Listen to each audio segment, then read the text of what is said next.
Ok, bienvenue à tous. Donc, une petite capsule sur la génération des nombres au hasard. Donc, sur le hasard, disons de manière un peu générale. Donc, je vais basculer sur mes slides. Voilà. Donc, série de slides numéro 7. Donc, on est sur la génération du hasard. Donc, alors peut-être un tout petit point historique. En fait, si vous prenez des vieux livres de stats, alors je parle de stats un tout petit peu formalisés, il y avait toujours des choses à la fin qui s'appelaient des tables de nombres au hasard, qui apparaissaient dans les dernières pages. Donc, vous avez toujours des annexes avec des tables de nombres au hasard. Donc, historiquement, c'était un petit peu mis de côté en disant on peut générer du hasard. Et en fait, c'est mis de côté parce qu'en fait, en pratique, ce n'était pas trop utile, mais disons que c'était des choses qui étaient énormément utilisées pour tabuler des statistiques de tests ou ce genre de choses. Donc, c'était beaucoup utilisé par les chercheurs, mais pour les praticiens, disons que c'était un peu secondaire.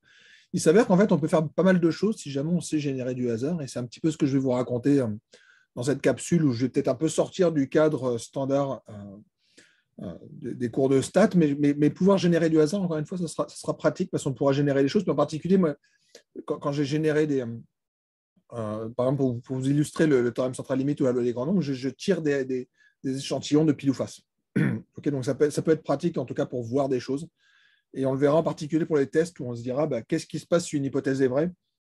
Soit on fait des calculs, soit on peut utiliser des méthodes de simulation pour se dire j'en ai pas la moindre idée, mais je vais générer des échantillons de ce qui devrait se passer si mon hypothèse était vraie et voir un peu la statistique de test, comment elle se comporte. Voilà. Donc c'est vraiment fondamental dès lors qu'on a des choses avec de l'incertitude derrière et qu'on veut quantifier cette incertitude. Donc un petit point important, et encore une fois sur le historique, c'est vraiment ces tables, les tables de mortalité. Alors historique, enfin voilà, avant que les ordinateurs soient populaires, donc je parle vraiment des années 50, 60, 70, c'était un peu compliqué. Et donc, voilà, les ordinateurs, enfin, en tout cas, les ordinateurs étaient moins accessibles que maintenant. Et donc, pour avoir accès à des tables de nombres au hasard, enfin des nombres au hasard, il fallait des tables. Et donc, il y avait des livres. Donc, en particulier, il y avait le Rand qui avait publié ce livre dans les années 50 qui était des tables de nombres aléatoires. Donc, il contient des millions de livres, donc voilà, enfin, pardon, des millions de chiffres, et donc qui disait proposer 100 000 nombres aléatoires, alors en l'occurrence normaux. Moi, ce qui va plutôt m'intéresser, c'est le cas uniforme. Donc, on va montrer qu'on peut générer des nombres aléatoires uniformes sur 0,1. Et donc, tout était stocké dans un livre. Donc, voilà, si vous avez l'occasion de le voir, il ressemble à ça. Donc, des tables de nombres aléatoires, ça ressemble à ça. Et je vais essayer de discuter un petit peu ce que ça veut dire, cette histoire d'aléa, en particulier le fait, et c'est lié à des questions assez classiques en sciences, par exemple la reproductibilité. Tirer les choses au hasard veut dire que tout d'un coup, on perdrait en réplicabilité. C'est-à-dire, si jamais moi je fais mes expériences et que je tire des dés au hasard, je pourrais vous dire, faites-le de votre côté, mais on n'aura pas les mêmes grandeurs derrière, on n'aura pas les mêmes stats. À moins de pouvoir reproduire le hasard. Et en fait, c'est ce qu'on va faire, et c'est assez étonnant, j'ai envie de dire, d'un point de vue épistémologique, le fait qu'on puisse, sur deux ordinateurs différents, reproduire les mêmes séries de nombres aléatoires. Donc, on va voir que générer du hasard, en fait, repose sur des techniques qui ne sont pas du tout des techniques de hasard. Et en fait, les tables étaient pratiques dans le sens où vous disiez comment vous lisiez les nombres aléatoires. Donc, par exemple, ici, vous avez des séries de chiffres. Donc, la série de gauche vous donne des indices. Mais à partir de là, vous avez donc des nombres aléatoires à droite. Et donc, vous dites, par exemple, je vais parcourir ma base en allant de haut en bas. Okay, donc, vous allez parcourir tous ces chiffres. Et donc, le premier chiffre, qui est 93 776, va me donner mon premier nombre aléatoire. Donc, la propriété de ces nombres, c'est d'être uniformément répartis sur l'intervalle d'unité. Donc, si jamais vous mettez une virgule avant le premier chiffre, donc 0,93 776, en mettant une virgule avant le premier chiffre, vous récupérez des nombres qui sont toujours compris entre 0 et 1. Okay. Donc ça, c'est une première idée du hasard, de dire déjà quelle distribution je veux. La distribution de référence, il s'avère que c'est des distributions uniformes. Donc, est-ce que je pourrais avoir des nombres uniformément répartis sur 0,1 ? Ce qu'on verra, c'est que si on est capable d'avoir ça, en fait, on peut avoir beaucoup de choses. Mais c'est vraiment la base.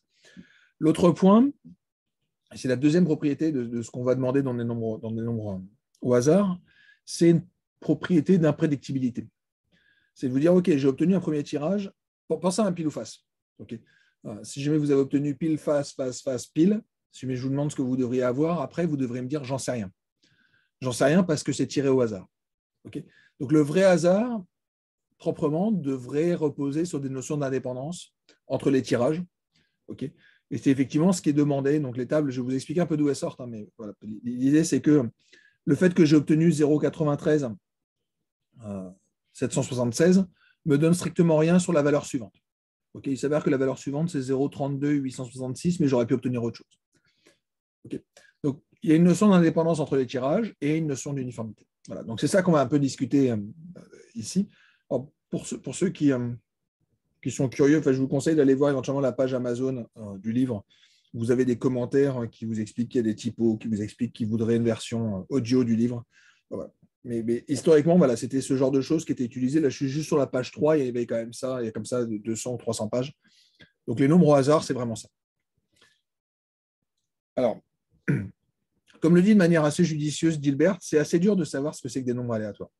Donc ici, vous avez cette petite bande dessinée. Alors, commenter de l'humour, c'est toujours compliqué, mais voilà, on vous dit, on a un générateur de nombres aléatoires, donc Random Number Generator, et il lui demande de 6 appels visiblement de nombres aléatoires, donc il renvoie 9, 9, 9, 9, et cette question profonde qui est, est-ce qu'on est sûr que c'est aléatoire? C'est le problème avec l'aléa, on peut jamais être sûr. Et effectivement, je ne vais pas vous faire des théorèmes poussés de probabilité, mais il y a des théorèmes qui disent que si jamais vous faites des milliards, potentiellement beaucoup plus, de pile ou face, avec une probabilité 1, vous allez avoir 100 fois des piles qui vont suivre. Voilà. C'est quelque chose qui va forcément arriver. Et c'est l'histoire qu'on raconte toujours dans les premiers cours de proba, qui est si jamais un singe tape à la machine, il va taper l'intégralité de l'œuvre de Shakespeare, mais en plus, il va le taper une infinité de fois. Voilà. C'est des problématiques liées à l'infini, je ne vais pas rentrer là-dedans, mais voilà, c'est un peu tordu, mais potentiellement, on devrait avoir une certaine régularité. En fait, peut-être que ça sera une digression par rapport à ce que je voulais vous faire, mais voilà, on est supposé observer cette régularité. C'est ce qui permet aussi de vérifier, de voir les personnes qui ne savent pas tricher. C'est que généralement, elles proposeront des choses trop régulières. Il y a pas mal de tests qui avaient été faits là-dessus où on demande à des gens, entre ces deux séquences, laquelle vous semble aléatoire. Généralement, les gens ne prendront pas les séquences dans lesquelles vous avez 7 fois une valeur consécutive qui est répétée. Alors qu'en théorie, on doit pouvoir en avoir. Voilà. Donc, il faut faire attention, c'est le hasard. Le hasard, c'est compliqué. Et c'est compliqué d'un point de vue formel. Je vous remets ici un extrait qui est tiré du livre de Knuth, donc qui est un des grands papes de l'informatique et de la programmation, qui dit que, presque explicitement, définir ce que c'est qu'une séquence aléatoire, c'est très, très vague. Il y a effectivement une notion d'imprédictibilité. Donc, on en a déjà un tout petit peu parlé quand je vous parlais de la table, des tables de nombres au hasard. On a une notion d'imprédictibilité et une notion c'est ce qu'il appelle, il faut passer un certain nombre de tests traditionnels de statisticiens. Et en gros, il faut qu'on ait des choses dont on connaisse la distribution. Et nous, on va demander une distribution uniforme. Okay. Donc, la première caractéristique, c'est d'avoir des choses qui seraient uniformes, mais surtout imprédictibles. Okay. Le principe des générateurs de nombres aléatoires, c'est qu'il ne faut pas être capable de prédire la séquence suivante. Mais malgré tout, et c'est là qu'est la difficulté, c'est que si jamais on veut des choses reproductibles, il faut qu'on puisse avoir tous les mêmes séquences de nombres aléatoires. Donc, ce serait quelque part parfaitement reproductible. Et donc, on arrive à une espèce de problématique, encore une fois, épistémologique, à mon avis, assez profonde, de ce que c'est que ces nombres au hasard. Alors, je vous donne 2 définitions. Alors, cette capsule, j'ai envie de dire qu'elle est un peu 3 étoiles tout le temps, parce que voilà, je ne vais pas vous mettre de questions là-dessus à l'examen, mais je pense que si vous voulez vraiment comprendre des notions d'incertitude en statistique, maîtriser ce que c'est que du hasard, c'est quand même, c'est à mon avis quelque chose d'important. OK. Donc, quand est-ce qu'on pourra dire, et je reviens encore une fois sur cette difficulté que mentionne Knuth sur le fait que c'est difficile de dire ce qu'est une séquence aléatoire, on va lancer une ébauche de définition qui serait la suivante. On va dire qu'on a une suite de nombres qui sera aléatoire, qui sera dite aléatoire si on a de l'uniformité sur 0,1 et si on a des appels indépendants de cette fonction.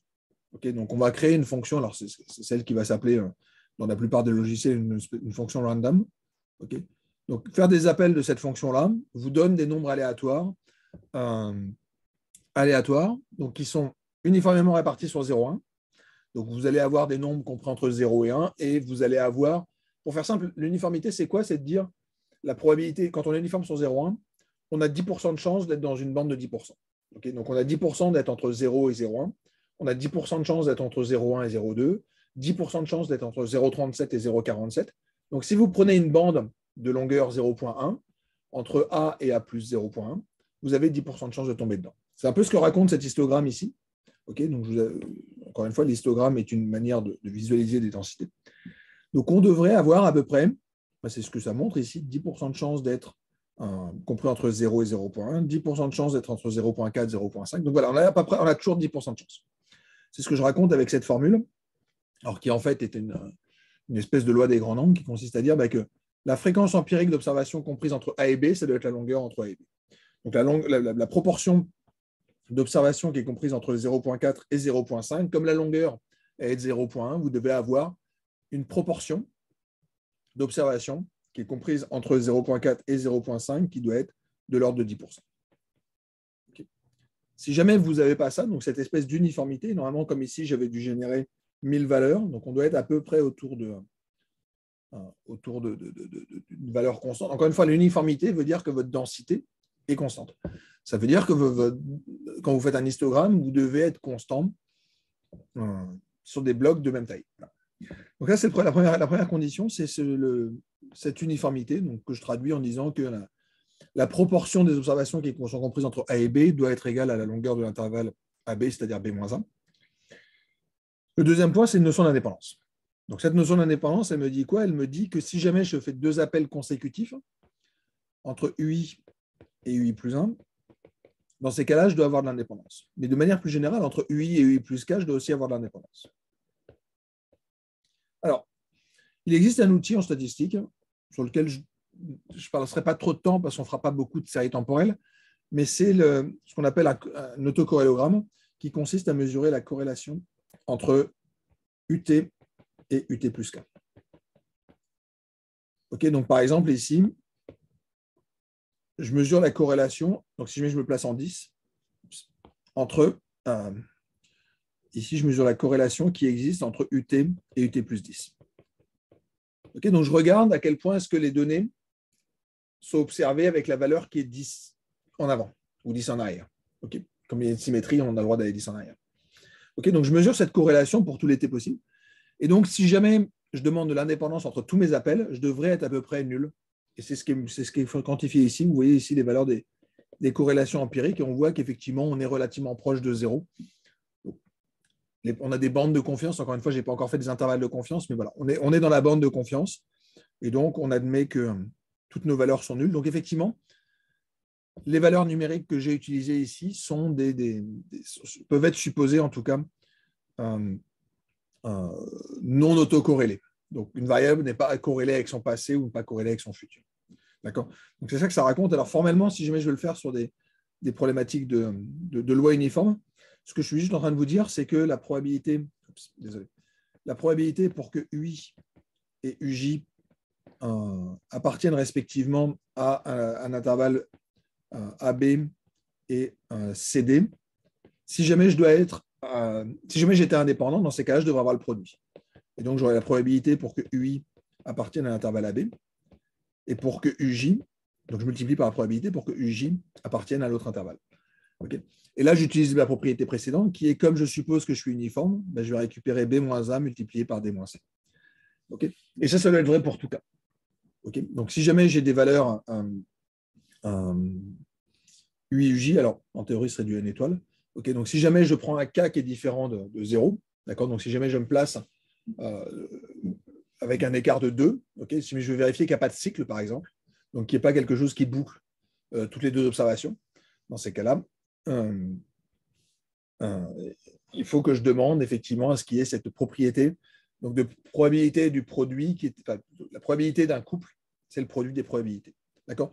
Donc ça, c'est la version propre de la définition de l'indépendance. Un outil qui peut servir de manière à illustrer, c'est cet autocorrélogramme qui consiste à regarder juste la corrélation. est-ce que je suis bien non corrélé entre mes appels de fonctions de random? Et la réponse est oui. Donc, il n'y a pas de souci. Mon générateur ici est un bon générateur dans le sens où je génère visiblement du hasard. C'est-à-dire que comme je n'ai pas de corrélation, alors j'ai pas encore une fois, les histoires de corrélation et de prévision arriveront plus tard. Si jamais j'étais corrélé, dans ces cas-là, ça veut dire que je peux améliorer ma prévision. D'accord? Si jamais vous avez une corrélation positive entre UI et UI plus 1, ça veut dire que si jamais UI était grand, il y a des chances pour que UI plus 1 soit grand. Okay? Ici, on est juste en train de dire que la corrélation est nulle. Le fait de savoir ce qui se passe sur UI vous dit strictement rien sur UI plus 1. Voilà, c'est ça qu'on est en train de dire. OK. Donc voilà un peu ce que c'est que du hasard. Alors, comment est-ce qu'on peut mécaniquement générer du hasard? Okay. Je suis capable de vous dire avec ce que je viens de raconter, si une séquence est aléatoire, donc je peux faire des tests, mais est-ce que j'ai pour l'instant une méthode pour générer du hasard? Alors, c'est compliqué de générer du hasard. Alors, historiquement, il y a eu des choses qui ont été faites et qui consistent à dire, pour générer du hasard, faisons des expériences aléatoires. Donc, par exemple, on s'est tiré des pièces, on s'est lancé des dés. Okay. Donc, on pourrait très bien imaginer qu'on demande à des gens de lancer des pièces, d'épiler des faces et de stocker ce qu'ils ont obtenu. Alors, si on veut 100 000 nombres aléatoires entre 0 et 1, il va falloir lancer des pièces un paquet de fois. Okay. Alors, pourquoi pas? Je veux dire, on peut très bien se dire qu'on paye quelqu'un pour faire ça. Il y a des métiers bizarres, il y en a plein. On pourrait très bien se dire qu'on paye quelqu'un pour faire ça, mais bon. En tout cas, comment est-ce qu'on ferait? Je pense que le plus simple, c'est de se dire on veut générer les choses uniformément sur 0,1. Pourquoi pas tenter un truc qui serait basé sur une décomposition en base 2, qui consiste à dire, si je vous le fais de manière simple, on va faire du pile ou face. Donc, par exemple, je vais lancer comme ça des pièces. Alors, sauf erreur, je dois lancer 10 pièces. Okay. Et en fonction de mes tirages de pièces, je vais dire où je me trouve. Donc, ici, j'ai 0,1. Si jamais j'obtiens 0 sur le premier, si jamais j'obtiens pile sur le premier tirage, je vais à gauche. Si jamais j'obtiens face sur le deuxième, je vais à droite. Pas sur le premier tirage, je vais à droite. Donc, pile me place à gauche de 0,1 sur le premier tirage. Face va me placer à droite. Ensuite, je recommence. Je lance ma deuxième pièce. Si jamais j'obtiens pile, je vais aller à gauche. Si jamais j'avais obtenu face, je vais à droite. Et donc, comme ça, on va s'amuser à découper notre intervalle de manière binaire. Donc, je vais à gauche, je vais à droite, etc. Et en fait, on peut montrer que cette décomposition-là revient tout simplement à se dire, écrivons un nombre en base binaire. Okay. Donc, mon pile, face, je vais dire que derrière, je vais associer la décomposition en base binaire d'un nombre. Okay. Donc, ce nombre-là va se traduire en 0,1, 0,1, 0,1. Okay. Et donc, ce qui revient à dire techniquement que mon premier pile, ça va être du 2 puissance 9 multiplié par 1. Ensuite, j'efface, donc je vais mettre un 0 pour 2 puissance 8, 2 puissance 7. Okay, donc, c'est vraiment juste une généralisation de ce qu'on fait en base 10. Okay, un nombre en base 10, si je vous dis 743, vous allez me dire c'est 7 multiplié par 10 puissance 2, plus 4 multiplié par 10 puissance 1, 3 multiplié par 10 puissance 0. Okay, donc, ça, c'est la décomposition en base naturelle, en base 10.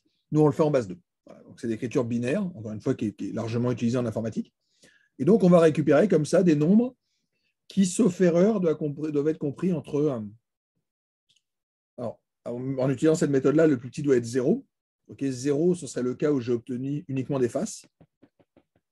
Donc, juste des faces, dans ces cas-là, j'ai 0. Et si jamais j'ai que des piles, 10 fois, dans ces cas-là, je devrais obtenir, sauf erreur, quelque chose comme 1025. Non, c'est 1024. Je ne sais plus combien ça fait, 2 puissance 10, mais voilà, ça doit faire... on va dire 1024. Alors, sauf erreur, c'est peut-être moins 1, parce qu'avec l'écriture que j'utilise, on récupère 2 puissance 9, plus 2 puissance 8, plus 2 puissance 7, plus 2 puissance 6. Et sauf erreur, ça doit faire du 2 puissance 10 moins 1. Okay. Et donc, comme ça, je récupère des nombres. Et donc, il suffit de se dire, c'est facile. Comme j'ai des nombres qui sont des nombres entiers entre 0, 1, et que je vais comme ça jusqu'à 1024, dans ces cas-là, je divise tout par 1024 et je récupère des nombres qui sont compris entre 0 et 1. Okay, donc, dès qu'on a des nombres, si jamais je vous le fais simplement, si jamais j'arrive à récupérer des nombres qui sont aléatoires, disons uniformément répartis entre 1 et m, si jamais je divise tout, ou plutôt disons entre 0 et m, si jamais je définis la suite qui sont des nombres divisés par m, dans ces cas-là, je suis bien entre 0 et 1. Okay, donc, pour être entre 0 et 1, c'est facile, il suffit de savoir tirer des entiers, et ensuite on divise par le maximum des entiers, et on récupère bien des nombres entre 0 et 1. Donc ça peut être une manière pour effectivement récupérer des nombres, mais ça veut dire qu'il faut quand même faire une expérience physique. Alors, il s'avère que depuis pas mal d'années, les gens se sont posés des questions en disant est-ce qu'on ne peut pas utiliser des théorèmes de maths? Est-ce qu'on ne pourrait pas utiliser des formules de maths pour essayer de récupérer des nombres entiers? Alors, en particulier, Feynman avait proposé une méthode relativement intéressante, c'est ce qu'il appelait la middle square method, qui consiste à dire si jamais vous avez un nombre, vous l'élevez à la 2. Donc, prenez un nombre, encore une fois, on est sur des entiers. Prenez un nombre entier, élevez-le à la 2. Donc, ici, on obtient un nombre, on est parti d'un nombre à 4 chiffres. Je récupère un nombre à 8 chiffres. On va prendre les 4 chiffres du milieu. Et on va répéter. Je l'élève au carré, je prends les 4 chiffres du milieu. Je l'élève au carré, je prends les 4 chiffres du milieu. La mine de rien, on a l'impression qu'on a des choses qui pourraient être plus ou moins prévisibles. L'imprévisibilité, elle vient du fait que j'ai exclu les nombres à gauche. Okay, donc, en fait, oui, si jamais je commence par un 9 et que je l'élève au carré, 9 au carré, ça fait 81, on se devrait douter qu'on commence par un 8. Mais comme je vire ça, en fait, le fait de regarder à droite fait qu'on a des choses qui sont intéressantes et qui, justement, donnent un caractère un petit peu imprévisible. Dans le sens où, ce n'est pas parce que j'ai un grand nombre ici que le nombre qui suit est plus grand. Okay, donc, par exemple, ici, je commence à 1922, le nombre d'après, il passe à 6940. Okay, donc, si jamais vous avez, ça va être aussi quelque chose d'important, c'est si jamais je veux tester, par exemple, l'uniformité. Je veux tester l'indépendance entre mes tirages. Okay, donc ça, c'est une propriété assez classique. Est-ce que j'ai de l'indépendance entre mes tirages? Il y a ce qu'on appelle, c'est des tests qui sont basés sur les rangs, et on va se demander tout simplement, est-ce qu'on a une valeur qui est plus grande que celle d'avant ou plus petite? Okay, donc on va créer des variables plus grandes, plus petites, donc des plus, moins, et donc on va se demander juste, est-ce que les plus et les moins alternent bien? Voilà, donc il y a des tests qui existent. Et ça, c'est typiquement, voilà, à partir du moment où on comprend comment on génère du hasard, on va pouvoir comprendre qu'est-ce qu'on attend du hasard. Donc ça, c'est utile quand on veut faire des tests ensuite. Okay, donc là, par exemple, se dire, intuitivement, si jamais, en partant d'une valeur grande, je n'ai pas forcément une valeur grande, ou si jamais j'ai une valeur petite, la valeur suivante n'est pas forcément petite, on voit que c'est une notion assez intuitive de ce qu'on attend de notre hypothèse d'indépendance. Je ne peux pas deviner ce qui va arriver ensuite. Ce n'est pas la méthode la plus populaire. En particulier, cette méthode-là, enfin, vous verrez, si vous voulez la répéter, en fait, elle a un petit problème, c'est qu'elle va cycler. C'est-à-dire qu'au bout d'un moment, on va retomber sur des valeurs qu'on a déjà obtenues. Donc, même si théoriquement, je devrais obtenir des nombres entre 1 et 10 000, formellement, finalement, je crois que j'en obtiens genre une trentaine.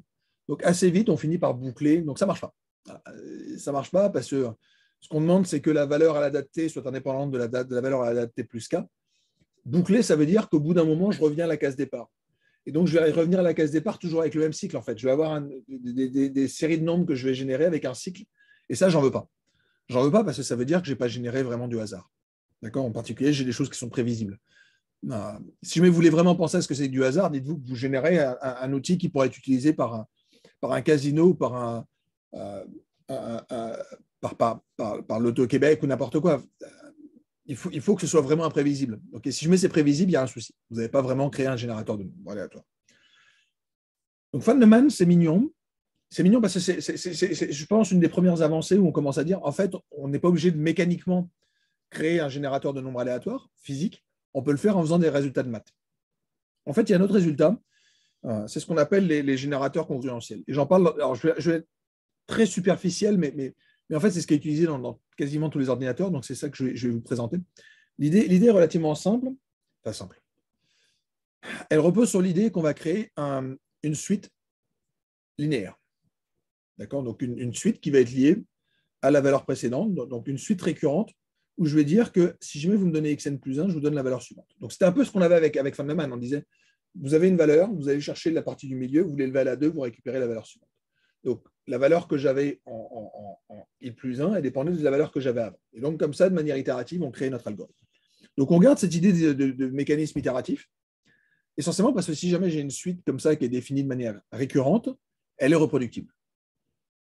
Vous me donnez une valeur x0, je peux vous donner les 1000 prochains chiffres. Et normalement, si mon ordinateur calcule bien, et c'est la base de ce qu'on demande à un ordinateur, de savoir bien calculer, et c'est le cas pour normalement tous les programmes bien faits, je peux générer exactement la même suite.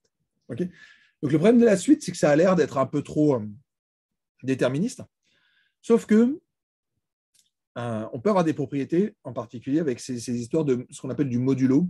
Alors là, je vous renvoie à des choses que vous avez vues quand vous étiez en primaire, c'est les histoires de division euclidienne. Okay, donc on essaie de récupérer un reste avec une division. Okay, Donc, je vous le mets ici avec quelques chiffres. Donc, par exemple, ici, donc on a une fonction qui est linéaire. Donc, on prend le truc le plus simple qui soit. Fonction linéaire. La seule chose, c'est qu'on s'autorise à faire une division euclidienne derrière. D'accord? Donc, par exemple, ici, je dis qu'on va prendre 7 fois la valeur précédente, plus 27, et que je vais prendre le reste de la division quand je divise par 1011. Et pourquoi pas? Donc là, ça devrait normalement me générer des nombres entre 1 et 1011, pardon, entre 1111. Okay. Donc on va essayer de vérifier. Donc je pars d'une valeur, donc c'est ma valeur initiale, x0. Donc comment est-ce que je récupère la valeur suivante? Ben, c'est facile, on va aller voir quelle serait l'image par cette fonction. Alors la fonction, c'est la fonction bleue. Okay. Donc la fonction qu'on vient de construire, cette fonction f, c'est cette fonction bleue, qui est cette fonction-là. Alors quand on regarde, on voit cette petit bâton, le 7 est lié à la valeur de a. Okay. Donc le a me dit en gros combien de fois est-ce qu'on va découper la fonction linéaire. Okay. En particulier, enfin, on voit on a une pente de 7, c'est ça que ça nous dit. A fois y égale ax plus b, c'est une droite de pente a. D'accord. Donc ici, j'ai une pente de 7. D'accord. Donc la première bisectrice, elle était ici. Donc on va récupérer des nombres qui sont compris entre 0 et 1111. Donc ça me donne l'espace d'arrivée. Okay, donc je peux récupérer comme ça n'importe quel nombre entre 1000 et 1111. Donc on va aller jusqu'ici. Donc je prends n'importe quel nombre entre 1000 et 1111, ce qui va être mon nombre initial. Et ensuite, je le passe par cette fonction. Cette fonction, c'est quoi? C'est cette fonction qui est linéaire. Et c'est juste qu'elle est linéaire par morceau. Dès lors que j'atteins 1111, paf, je reviens en 0. Donc je suis vraiment sur un reste de division. Okay, et donc, on va récupérer cette chose-là. Et donc, comme ça, je récupère mon antécédent de fonction. Donc, on voit, il faut juste que j'efface tout parce que forcément, j'écris partout. Donc, je récupère comme ça ma première valeur. Donc, ici, j'avais mon x0. Ici, j'ai f de x0. Et donc, je peux récupérer son antécédent. Donc là, ça va me donner x1. Okay, donc, à partir de x0, ben, je récupère x1. Et on voit comme ça que ce n'est pas parce que je suis grand que je vais être grand à la fonction d'après. C'est que si jamais je suis très, très grand, ben, je peux être très, très grand par ici. Okay, sauf que ma valeur, elle va se retrouver toute petite. C'est que f d'une très grande valeur peut en fait vous donner quelque chose de relativement petit. Au contraire, f d'une petite valeur peut se retrouver par là, et donc être très grand. Okay, donc la notion d'indépendance, je vais la voir justement en découpant en plein de petits intervalles. Donc j'ai intérêt à avoir a qui est relativement grand. Comme ça, je vais découper plein de fois, et donc comme ça, je reste totalement imprévisible. Okay, en fait, il s'avère que cette méthode-là marche relativement bien, et on a un algorithme itératif pour le générer. Donc on part d'une certaine valeur, on récupère son antécédent, et on récupère pas son antécédent, on récupère son image. L'image va me donner ma valeur suivante, et ensuite j'itère. Donc j'étais parti de 600, j'arrive à 894. Je repars de 894, je cherche la valeur de f, je récupère la valeur suivante, 730. À partir de 730, si jamais je boucle, je vais récupérer une valeur un peu plus petite. Pardon, j'étais parti d'ici. Donc on montait là et on récupère la valeur suivante qui sera x3 à 693. De 693, je récupère. Ah, pardon, on était ici. 693. Ici, j'ai f de 693. Donc ça va me donner 443. Je vais partir de 643. Je vais récupérer la valeur suivante, 843. Puis comme ça, j'itère. Okay, et donc en itérant comme ça, on devrait générer des nombres, une séquence en tout cas qui nous semble un petit peu aléatoire et imprévisible. Okay, donc par exemple, sur ma petite séquence, donc j'étais parti de 7, donc j'étais parti de 600. J'utilise cette transformation linéaire qui est de dire je prends 27 plus A fois, enfin 7 fois la valeur précédente. OK, modulo 1111. D'accord, donc je prends le reste de la division avec 1111. Cette suite-là me donne quelque chose qui semble relativement imprévisible. Donc, c'est la suite qui est ici. Donc, je pars de 600. Et donc, voilà la suite de mes chiffres. Donc, je peux ramener entre 0 et 1 tout simplement en divisant par 1111. Okay, donc, je peux atteindre 0, mais je peux aussi atteindre 1111. Enfin, voilà. On itère comme ça, puis on récupère notre borne 1 fait notre borne dessus. Et on peut se demander, est-ce que cette suite-là, elle vérifie des générateurs de nombres aléatoires? Alors, la réponse est non. Si jamais je regardais 100 valeurs, on avait l'impression qu'on était relativement imprévisible. En fait, si jamais j'en mets 1000, on voit qu'on a une boucle, d'accord, dans le sens où j'ai des choses comme ça, ce petit pattern ici, il se réplique plein de fois. Donc en fait, ça boucle. Donc ça marche pas. Ça marche pas. Alors en fait, ça marche pas pour des raisons assez simples, liées en fait aux propriétés qui sont liées à ces trois nombres que j'ai retenus. Enfin, surtout le A et le M. Okay. Et donc, en fonction des choix des A et de M, je pourrais récupérer des suites qui ne cyclent pas. Okay. Je peux regarder la distribution des valeurs qu'on obtient. On n'est pas trop uniforme. Okay. Ici, j'ai fait des tirages, j'en ai fait quand même, je pense, un bon million. Okay. On voit qu'on n'est pas trop uniforme. Si on était uniforme, on devrait être plat. Ce n'est pas le cas. Ma fonction d'autocorrélation, elle n'est pas. Voilà, j'ai de l'autocorrélation. Je suis corrélé avec la valeur qui se trouve. En particulier, on voit qu'on est négativement corrélé par rapport à des valeurs passées, positivement. Enfin, voilà, il y a quelque chose qui ne va pas. Donc, ça ne marche pas, donc il va falloir aller un peu mieux. Alors, en fait, les premiers ordinateurs, alors je vous parle du ZX81, donc ça, c'est un vieil ordinateur. Ils avaient proposé un algorithme relativement plus efficace. Donc, on prend A qui vaut 74, donc on a une fonction qui va changer 74 fois, donc qui est linéaire. Donc, on va avoir 74 petites droites comme ça. Et on a un M qui est bien plus grand, qui va être de l'ordre de 2 puissance 16. Okay. Il s'avère que si on fait ça, on obtient des choses qui sont assez jolies dans le sens où, alors, juste pour vous expliquer ce que je suis en train de faire, je suis en train de regarder la différence qui existe entre. Je suis en train de voir ce que vaut la valeur de UN plus 1. Okay. Donc, j'ai du UI. Okay, donc, j'ai mon UI. UI, je vais le traduire comme étant un angle. Donc, pour l'instant, c'est quelque chose qui est compris entre 0 et 1. Je vais le définir comme étant un angle. C'est-à-dire que formellement, je vais aller entre 0 et 2π. Okay. Donc, 0 commence ici. Et je vais aller jusqu'à 100. Okay, donc, j'ai ramené mes nombres entre 0 et 100 juste pour faire simple. Donc, en gros, je divise par 2 puissance 16 divisé par 100. Donc, je récupère comme ça des nombres. Donc, en gros, j'arrondis à 100. Enfin, plutôt, je divise par 100. Donc, je divise par 2 puissance par m divisé par 100. Donc, comme ça, le résultat est compris entre 0 et 100. Okay.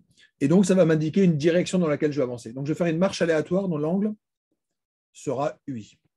D'accord. Donc, si jamais je pars d'un certain nombre, si jamais UI est proche de 0, ben dans ces cas-là, je vais aller par là. Je vais aller par là de 1. Okay. Si jamais, au contraire, UI valait 50, ben dans ces cas-là, je vais plutôt partir par là. Si jamais UI était à 25, je vais partir ici. Donc, en gros, je fais une marche aléatoire. Et ce que je me dis, c'est si jamais je suis uniformément réparti, je devrais aller un petit peu partout dans l'espace. Donc là, c'était mon générateur rouge avec les points 7, 27 et 1111. Et on voit qu'on boucle. Et en gros, on est en train de décroître. Donc, on est en train de partir toujours dans la même direction. On fait une petite boucle. Donc, ça ne marche pas. Au contraire, si jamais je prends ce générateur qui avait été proposé dans le ZX81 avec ce 74, 75 et 2 puissance 16 plus 1, on s'aperçoit qu'en partant, alors sauf erreur, je partais proche de 0, on voit qu'on se balade un petit peu partout. Et on a des choses qui s'apparentent beaucoup plus alors pour ceux qui ont déjà fait des choses sur des particules ou sur des mouvements de bestioles, ce qui va s'apparenter à une marche aléatoire, un mouvement brownien, donc tel que l'avait défini Brown sur les mouvements d'abeilles, sauf erreur. Et donc, on a des choses qui sont vraiment imprévisibles. Donc, ce générateur, en fait, marche. On peut prouver par toutes sortes de méthodes qu'il effectivement vous génère des nombres, qui sont uniformément répartis sur l'intervalle d'unité. Donc, normalement, juste après, je dois vous faire un histogramme. Et on est imprévisible, dans le sens où on va effectivement se balader un petit peu partout. Il n'y a pas de cycles qui vont apparaître. Un cycle, ça veut dire que je boucle. Et au bout d'un moment, je répète mon schéma. Okay. Donc, voilà des générateurs. Donc, ici, j'en ai généré 1000. Okay. Puis, j'étais parti d'un nombre, alors qui n'est pas complètement au hasard, parce que de mémoire, j'avais pris en 2 puissance 32. De mémoire, on était sur du 60% de la valeur de départ. Donc, on part à peu près d'ici. Okay, donc, je suis à peu près à 60% de mon M. Okay, et je regarde un tout petit peu comment on évolue. Donc, manifestement, je n'ai plus la tendance que j'évoquais avant. Donc, je n'ai plus de choses qui se répètent. Donc, manifestement, on est imprévisible. Okay, on passe notre temps à osciller. Donc, c'est vraiment cette notion d'indépendance et d'imprévisibilité. Et on verra sur l'histogramme, on a l'impression qu'on balaye effectivement le spectre entre 0 et 1. Ou disons entre 1 et M. Mais comme je m'amuse après à diviser par M, je récupère bien des nombres qui sont entre 0 et 1. Donc, je l'ai ici sur ma table. Effectivement, si jamais je regarde, je suis à peu près uniforme. C'est-à-dire que quand je regarde les nombres, alors j'ai peut-être un tout petit peu moins de nombres entre 0 et 0,05. Je devrais en avoir un peu plus, mais globalement, on est quand même relativement uniforme, et surtout, on est non corrélé. C'est-à-dire que je suis vraiment imprévisible avec cette séquence-là. Okay. Et un autre petit point que je voulais vous faire remarquer, supposons que je parte de ce point-là. Donc, je pars effectivement de 378 et je récupère cette suite. mais qui est vraiment une suite déterministe. Ce qui veut dire que moi, avec mon ordinateur, j'ai récupéré cette suite de pseudo-nombres au hasard. Okay, si jamais vous faites exactement la même chose avec les mêmes valeurs, avec la même des valeurs initiales, la valeur initiale, c'est ce qu'on va appeler la graine. Okay, la notion de seed en anglais. Donc, on va partir d'une graine. Okay, j'ai un algorithme qui est caractérisé par ces valeurs-là, et j'ai une graine. Et si jamais vous partez de la même graine, vous aurez exactement la même séquence. Okay, donc ça permet de récupérer ce qu'on va appeler la reproductibilité, qui veut dire que vous pouvez générer les mêmes séquences que moi. Okay, avoir des mêmes séquences, je ne vais pas vous dire que c'est fondamental, mais c'est quelque chose d'important. La reproductibilité, c'est un point de plus en plus important en science, qui consiste à dire je vais pouvoir répliquer la même chose. Un point de départ, quand vous faites de l'échantillonnage, c'est de vous dire j'ai des données, je vais me créer une population test, et puis après, je verrai si mon modèle marche bien. Là, quand vous créez un échantillon à partir d'une base de données, il vous faut de la génération de hasard. Et idéalement, si moi, je me dis je vais créer un échantillon à partir des mêmes valeurs que j'ai pu observer, un échantillon de taille 500, ça serait bien que vous pouvez créer le même échantillon. Donc, soit je vous dis, moi, j'ai tiré le 27e, le 32e, le 42e, je vous donne les indices et vous pouvez répliquer. Soit je vous dis juste, j'ai créé un échantillon avec cet algorithme-là, avec cette graine-là, et vous pouvez normalement reproduire exactement l'échantillon. Okay, donc, il y a cette notion de reproductibilité qui va être centrale et qui va être très importante. Je vais juste vous revenir sur un tout petit point. Qu'est-ce qui se passe si jamais je décale ma valeur? Donc, j'étais tout à l'heure à 78. Qu'est-ce qui se passe si jamais je décalais de 1? Donc, vraiment, je ne bouge pas beaucoup. Je bouge de 1 sur plusieurs millions, de 10 puissance 32, donc on est même en milliards. Okay, je bouge un tout petit peu, je bouge d'un milliardième. Est-ce que ça me change quelque chose sur ma série? La réponse est oui, et ça change très vite. Ça change très vite dans le sens où très très rapidement, la première valeur était très très proche, on le voit. Et c'est logique, j'ai bougé qu'un milliardième, mais dès les valeurs suivantes, en fait, je m'en suis éloigné et en fait, je suis totalement incapable de prédire quoi que ce soit. Okay, si jamais je vous dis que la séquence qui commençait en 8 était relativement importante pour la centième valeur, en tout cas, le coup, plutôt elle était relativement faible, ce qu'on voit, c'est que sur la rouge, ça ne dit rien, en fait, elle est même très grande. Okay, donc, je suis totalement incapable de vous dire où est-ce qu'on sera en fonction de l'autre. Et ça, c'est lié, normalement, alors je le rappelle plus tard, c'est lié à ce qu'on appelle la théorie du chaos. La théorie du chaos consiste à dire, si jamais vous avez un changement infinitésimal sur une valeur de départ, dans ces cas-là, ça va avoir des conséquences énormes par la suite. C'est des problématiques assez classiques sur les systèmes dynamiques qui consistent à dire qu'une petite variation va être décuplée et donc on va avoir des chances qui changent énormément. Et c'est exactement ce qu'on veut, nous. En fait, la théorie du chaos, elle est très utile ici parce qu'elle me dit, en changeant un tout petit peu ma graine, je peux récupérer des choses totalement différentes. Et ça, c'est vraiment cool parce que ça veut dire que je peux vraiment générer du hasard, enfin, plus ou moins, mais en tout cas des choses qui ressemblent à du hasard et en fait, je peux facilement le changer. Je prends une graine qui est à 1, je prends une graine qui est à 2, j'ai des choses totalement différentes. Okay, donc, on est vraiment dans cette idée qu'on a généré quelque chose d'imprévisible, essentiellement à cause de cette théorie du chaos. La théorie du chaos me dit, si jamais je bouge un tout petit peu, je ne peux rien dire de ce qui va suivre après. C'est exactement ce qu'on observe. Okay, si jamais je reprends mon petit exemple avec les cercles, donc supposons que je convertisse ma valeur en un angle. Okay, dans ces cas-là, j'ai fait 2 tirages à partir de 2 valeurs initiales. On voit qu'on va se balader dans l'espace, on se balade un petit peu partout. Je crois que je l'ai fait peut-être 1 million de fois. On voit qu'on se balade. Il n'y a pas de cycle, c'est pas du tout prévisible. Okay, donc voilà, on est vraiment sur des choses qui sont intéressantes. Alors, il y a eu des choses qui avaient été faites aussi à une époque en disant il y a peut-être des nombres bizarres, en particulier les nombres irrationnels. Les nombres irrationnels, c'est les nombres comme E, les nombres comme pi. Okay, et beaucoup de choses ont été dites sur pi. Enfin, je ne vais pas vous faire un cours sur pi parce que je n'y connais pas grand-chose, mais il y a pas mal de gens qui disent que les décimales de pi sont relativement imprévisibles en fait. Et effectivement, il y a des méthodes qui consistent à dire je vais prendre des séquences et après, je vais m'amuser à sauter. Donc, par exemple, je vais m'amuser à générer des nombres entre 1 et 100, ou plutôt entre 1 et 99, okay, ou disons entre 0 et 99. Donc, si jamais j'ai 0, 0 ou jusqu'à 99, ça va me donner mes nombres. Je divise par 100 ou par 99 et ça va me donner des nombres entre 1 et 100. Entre 0 et 1, pardon. Okay, donc, je m'amuse à prendre des blocs de 2 à chaque fois ici. Et ça va me donner ma séquence de nombres aléatoires. Est-ce qu'ils sont effectivement totalement indépendants? On a l'impression, dans le sens où, quand je m'amuse à me balader comme ça, avec mes angles, on a l'impression qu'on parcourt à peu près tout l'espace et que je suis effectivement imprévisible. Ici, au lieu de faire des bonds de 3, je fais des bonds de 2, pas de 1. Donc, je prends 2 nombres, j'en saute 1, je reprends les 2 suivants, j'en saute 1. Donc, il y a toutes sortes de générateurs comme ça qui ont été proposés sur la base de nombres, mais les méthodes récurrentes sont les plus intéressantes. et qui sont très liées à des problématiques d'arithmétique que je ne maîtrise pas et donc j'en parlerai pas beaucoup. Et voilà, en choisissant correctement votre graine, pardon, en utilisant soigneusement votre valeur de modulo et la pente, dans ces cas-là, vous pouvez assez facilement récupérer des générateurs qui sont relativement imprévisibles dans le sens de cette approche chaotique. Okay, donc, si jamais je reprends la définition qu'avait donnée Lorentz, le physicien, de ce qu'était cette théorie du chaos, c'est de dire que même si jamais vous avez quelque chose de déterministe, et c'est exactement ce qu'on a ici, une toute petite variation de valeur de départ vous donne des choses totalement imprévisibles ensuite. C'est exactement ce qu'on cherche. Des méthodes déterministes qui sont totalement imprévisibles. Alors, si jamais je peux finir ma parenthèse, pour ceux qui font un petit peu d'intelligence artificielle, c'est en fait la question inverse de ce qu'on a en intelligence artificielle. En intelligence artificielle, on construit des boîtes noires qu'on